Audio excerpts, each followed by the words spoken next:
Forex Candlestick Signals Lesson 4, Hammer and Hanging Man Candlesticks. A hammer is a bullish reversal signal. It has a small real body, a very small or no upper shadow, and a long lower shadow. For it to be a proper hammer, the lower shadow needs to be at least twice the size of the real body. As this is a bull signal, we will only look for it in a downtrend. Let's take a look at how hammer forms.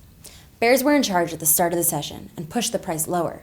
This new low was rejected by bulls, who pushed the price back up, creating a long lower shadow. This is how a typical hammer looks.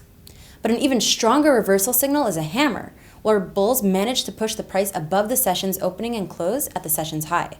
A hammer, seen after a strong down move at support, is a very strong reversal signal. It shows that bulls may be ready to take control. The hanging man looks exactly the same as hammer. The only difference is that we can find it in an uptrend. A lot of trading literature says that the hanging man is a bearish reversal signal, and although it may be true in some cases, I would like you to think a little bit about what this candlestick really shows you.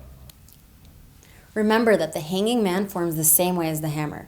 After the price has been trending up for a while, bears started to push the price lower. The bulls managed to push the price up, closer to its open, creating a long lower shadow.